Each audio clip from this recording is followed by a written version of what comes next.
set auto-destruct sequence. It's the time allotted that concerns me. Recognize Picard, Jean-Luc, Captain. Recognize Riker, William T, Commander. Maximum warp.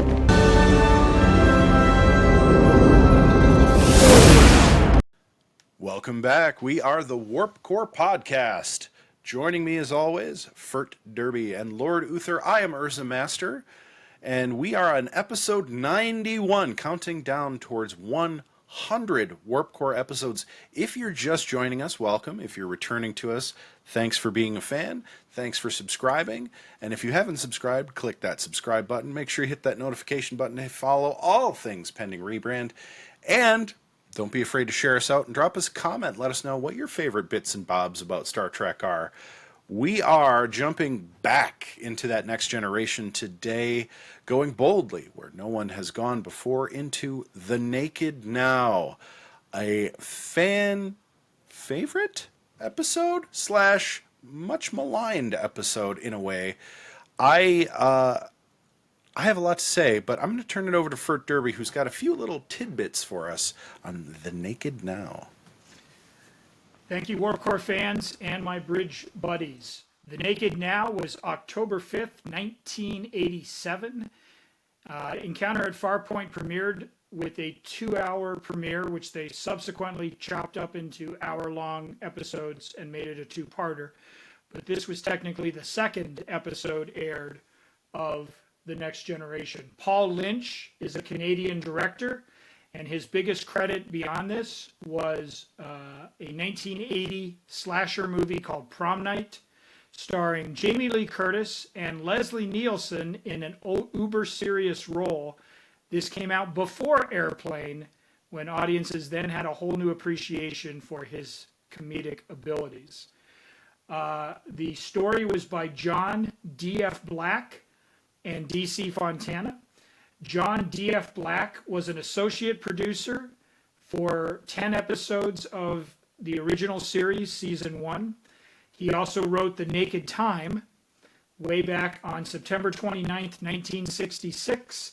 We covered that, Warp Core fans, on Warp Core 31. Go back and check out The Naked Time, which is why he gets a story credit on this episode, as this is just a 80s reboot, revamp, reimagination of that classic show. Even the title, The Naked Now, is a callback. So he and D.C. Fontana are credited with the story. D.C. Fontana wrote the teleplay, but she chose to take a pseudonym. She appears in the credits as J. Michael Bingham. And if you are a Star Trek producer, writer, helped bring the original series back to life with Gene Roddenberry, and you're already taking a pseudonym in the second episode, well, things can't be running that smoothly behind the scenes. We'll get into that further into the season. But yes, it is DC Fontana under a pseudonym. Also, Star Trek fans who loved the USS Grissom, you'll be pleased to know that they repurposed that model for this episode as the ship the Enterprise discovers next to an exploding supernova star. So go back and look, and you'll say, yep, that's the ship that the Bird of Prey blew up. They just went ahead and saved some money and said, hey, we can reuse this thing. So that is the USS Grissom from Star Trek III, The Search for Spock. Gentlemen, everyone knows that they spend a lot of money on pilots to make it look as good as they can, and then everything else the rest of the season is basically just playing catch-up. You have ship and bottle shows. At one point during this run, we'll have a clip show, which also has been maligned over the years. This one drew some heat for steering close to The Naked Time. We've talked about why that was, that they decided to reboot it and use some of John D.F. Black's story. But how did it play with you guys? We had a swinging Tasha Yar. We had a lot of drunk scenes. We had Wesley taking over the engineering room. What say you? Were you feeling naked? Lord Uther. Yeah, well, there's a couple things. I think it's a bridge episode, right? We're trying to tie together for all those TOS fans. It gives you a chance to harken back and feel a little nostalgia, right?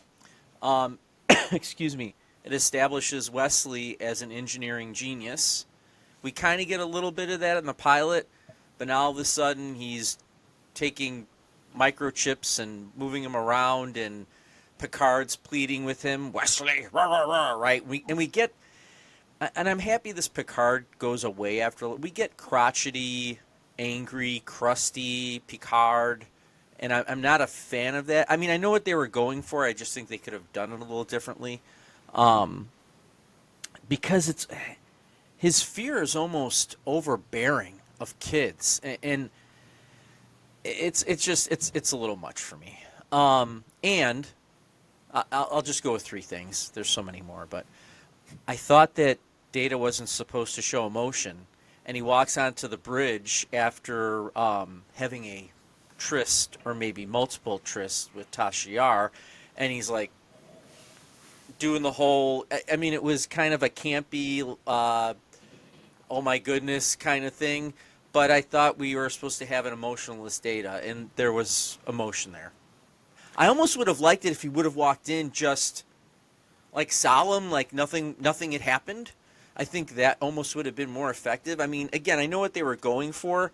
I just think it would have, I think that part would have come off a little bit better.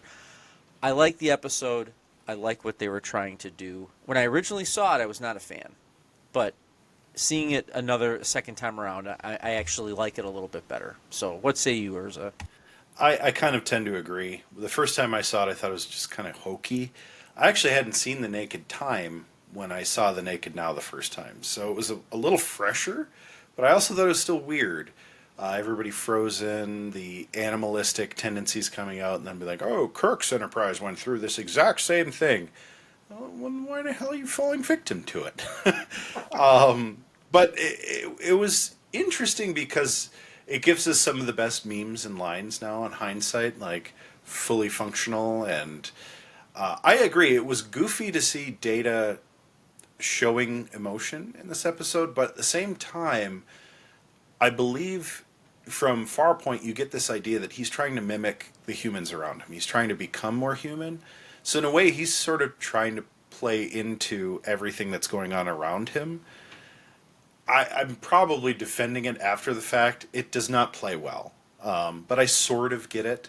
And later in the series, they kind of give some reasoning why Data might be doing some of these things, even though he's not explicitly supposed to show emotion.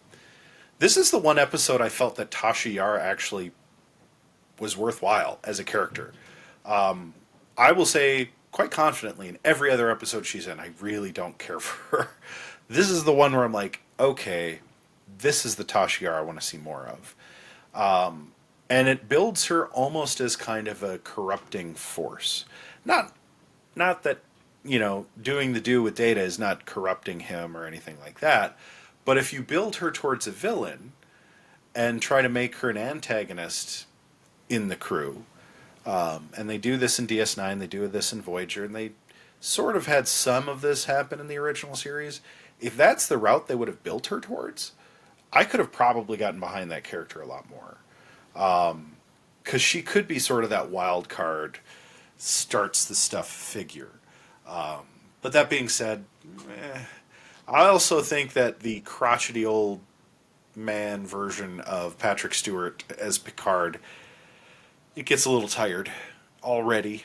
And I agree, this is where you can start to see some of the haywire stuff that's going on behind the scenes, where it's like, I don't think any of this quite went the way they wanted it to. But they sort of are able to get away with that. Because the whole idea is this virus makes everybody goofy.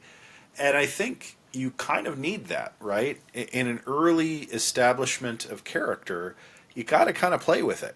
See what they would and would not do. This gives them that opportunity. And as a sophomore effort, if you think of the, Farpoint as not a two-part episode, this is really the third episode. I'm okay. I'm okay with it. Like, it's okay to have a dud and know what not to do. but it's not as big of a dud as it could have been, especially when you consider season 3 of the original series. So it hit, and it was nice to see Data sort of save the day in a sense, even though he really couldn't quite figure out what's going on. That sort of becomes a problem later in the series too, but it's building a lot of those character bits and pieces that are going to become extremely important. So in a way, you almost kind of need this episode to happen. We did mention during our discussion of the Farpoint mission that the chief engineer, such as it was Brooke Bundy, the actress, and this was not Scotty.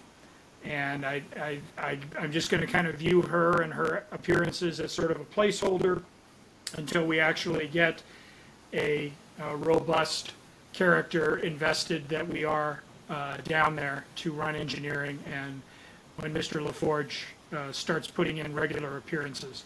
But for now, we'll go to war with the engineer that they gave us. Tasha Yar doesn't just seduce Data, and that scene is a virtual crib from, it's a first contact, virtually cribbed that from this interaction, right down to describing that he's fully functional and everything of that nature. They just gave the Borg Queen, that she became Tasha Yar 2.0 in that respect. So that was fun, having known about that interaction in First Contact. I'm like, oh, this is just what they did. The writers went back and said, oh yeah, we'll just do that scene again for the movie. But she plants one on a crew member in the middle of the corridors. She's strutting. She's got that runway strut, and then she just grabs.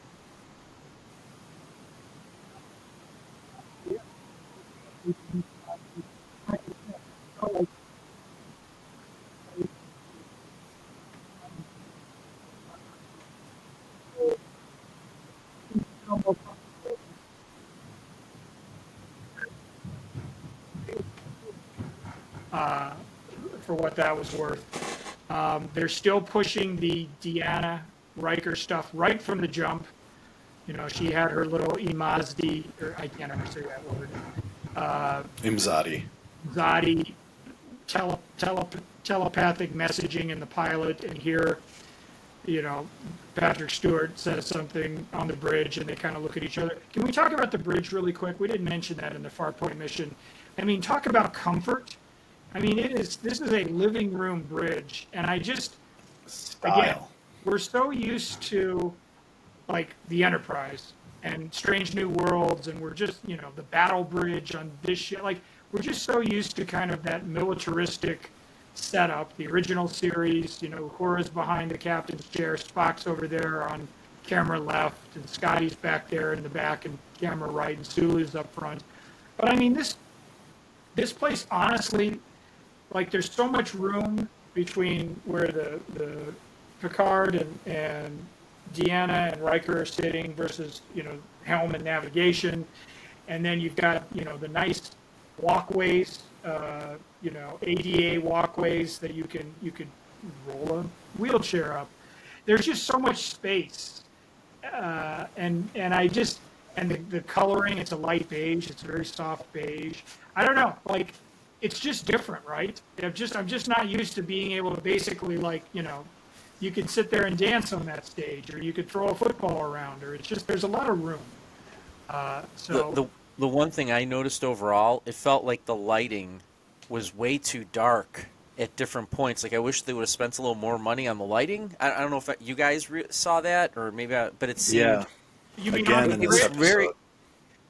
Yeah, well, it might have been the bridge and even overall, because I know in the movie Generations, because for you and I talked about this, I think when it first came out, because I was questioning why, like, they went with a darker tone on purpose. Right. I thought you had said that to me, or I thought we had that discussion. Yeah. Here, it does not seem intentional. It just seems like they didn't know how to light the studio properly. And I don't know at what point that's going to kind of reverse itself. I don't know if those colors on the stage were actually absorbing the lighting at different times. I don't know. So I don't know if you guys noticed that as well. Yeah, it definitely. Farpoint 2 had this problem. It was definitely them figuring out how to light things properly. And in some ways, like, they wanted to sort of set the mood too, as being a little chaotic. I think, it doesn't necessarily take away from the episode. I mean, I remember watching this on like a 17-inch CRT TV. Not that one, but similar. And it's not bad. Like, it shows up okay on those old school screens. Modern TVs, it's definitely way more noticeable, I think. And I think that's where this is why I love CRT televisions, is they broadcast these images for those pictures. And a lot of the media, video games of the era are specifically designed to be broadcast or have the picture shown with that, phosphor type setup. A modern screen, with modern cameras, looks better, objectively. Like, that's just fact. But if you're watching something older that was not intended for such a clear picture screen, you lose some of that fidelity, and you start to notice some of these issues like lighting or pixel shading, or computer graphics look a little bit different. And that's why Paramount has done a really nice job of updating these episodes from what they used to look like. But this first season, there's a lot they didn't touch up that they probably just couldn't clean up the image because of how it was shot and lit. I think another thing we have to kind of address too is going away from buttons for everything to them touching a board. And I think that's a huge change that I don't know. Back then, I probably didn't make the connection, but obviously now, right? Because everything we do is so similar. Like, and I think that's the other beauty thing of Trek, which we've talked about many times. They were coming up with all these ideas, and we've seen them in our lifetime. We've seen the flip communicator. We've seen the flip phone. When they had the pads that you see in Next Gen, that's what an iPad is now, or a Samsung tablet.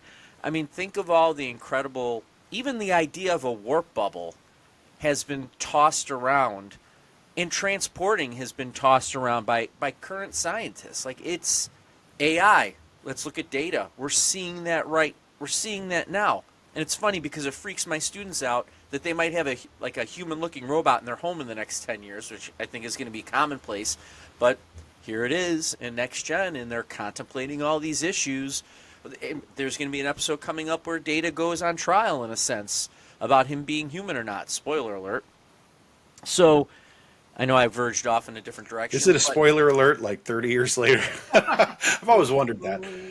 No, it's a great point. Trek always went out of its way to science up the show. And that's where Star Wars, and we've talked about this right here on this podcast, Star Wars was always more of the belief and mysticism, and Star Trek was more of the science and possibility. Now, both have equal merit, or similar merit, perhaps, but it's a huge leap, because the technology that they show in TOS is very rooted in what they could do. They had data tapes, which was cutting edge in the late 60s.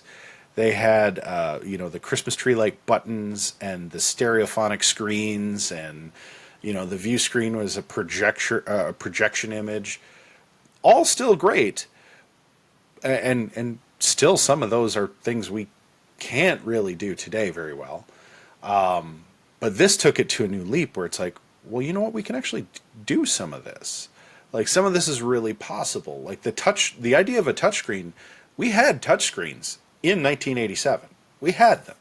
They were very rudimentary. It was light interrupt touchscreens, but it sort of worked in the manner that they're presenting. And then we've just taken that and ran with it. And that's where Trek really has driven science in some ways.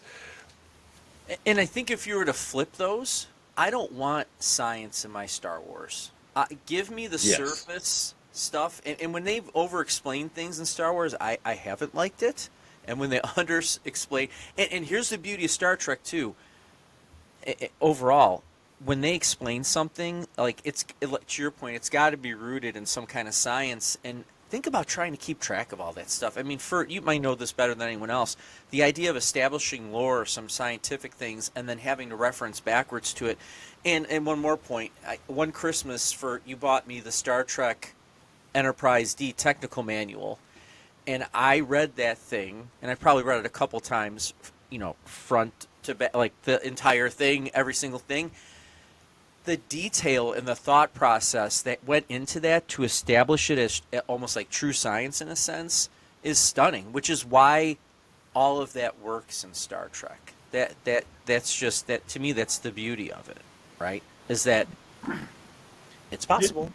This show, this iteration of Star Trek, more so than the original series, pioneered what is referred to often on the internets as technobabble, where they would talk about, they would sound a lot of sciencey things, like, oh, we're going to do a neutron switch to, and you're like, yeah, I can see it, where I am not sure how actual graduated they are. Now, to be fair, they did have science consultants, and they weren't just making it up out of whole cloth, but they had a way of writing dialogue so that even if it wasn't scientifically plausible, it sure as hell sounded like it. And that was something that this show did so much more than the late 60s were able to do. They tried, but I think this show, they're just like, yeah, if like Wesley trying to figure out how to push the ship into the exploding star. Like, if you really go back and listen to it, like, what is he really saying? But boy, it sounds like, yeah, if we reverse the polarity of the coaxium cable, and